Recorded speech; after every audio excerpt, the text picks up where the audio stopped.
j'ai intégré la Société Générale fin 92, au début 93. J'ai commencé comme développeur dans la banque. Je suis un passionné de développement. Et alors, les différentes étapes de ma progression, ou mon développement, de ma carrière à la Société Générale, c'est souvent des progressions qui sont liées à des challenges que la banque a proposés, des gros projets de développement ou des grosses initiatives de transformation qui, in fine, m'ont motivé, m'ont inspiré. Et c'est ça qui a fait que je suis devenu DSI, je pense.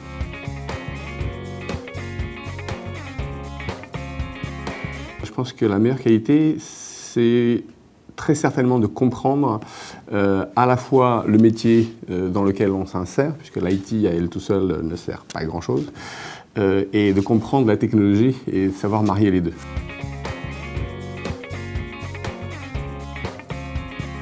Le continuous delivery, c'est finalement la capacité à prendre une initiative, un gros projet, et plutôt que de faire des specs, des spécifications, du développement, des tests et des mises en production, c'est finalement de faire ce cycle en itératif, et donc découper le projet en plein de petits morceaux, et aller jusqu'en production. Quel est l'intérêt de la méthodologie? C'est que quelque part, elle permet de mettre en production tout de suite des petits morceaux, donc d'avoir de la valeur ajoutée immédiate, premier élément. Et deuxième élément extrêmement important, elle permet d'avoir du retour. C'est-à-dire que le client final, celui qui va réellement utiliser le produit, va vous faire du feedback, va vous faire du retour, et vous pouvez adapter votre trajectoire. Ce qui est important, c'est pas ce qui est dans la définition des specs. Ce qui est important à la fin, c'est la valeur ajoutée du produit.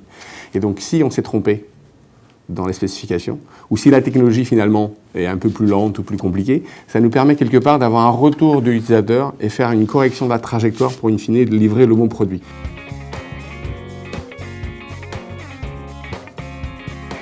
Il faut commencer là où, in fine, vous trouvez le défi qui est en face de ce que vous voulez faire. Il y a des grands groupes, comme la Société Générale, dans lesquels vous pourrez finalement trouver cette innovation, cette créativité, mais c'est vrai aussi dans les startups. Donc, quelque part, je ne suis pas sûr qu'il y ait une vraie distinction aujourd'hui entre startup et grands groupes. Et d'ailleurs, les deux mondes interagissent de manière très forte. C'est-à-dire que les grands groupes utilisent des startups et, in fine, les startups sont à la recherche de grands clients sur lesquels s'appuyer. Donc, je pense que vous pouvez trouver dans les deux, start-up ou grands groupes, ces initiatives qui permettent de mettre en œuvre ce que vous avez appris ou ce que vous allez apprendre dans votre cursus. En termes de technologie, alors les grands mots sont cloud, sont big data, sont machine learning. Moi, je suis assez surpris, incroyablement surpris par le machine learning.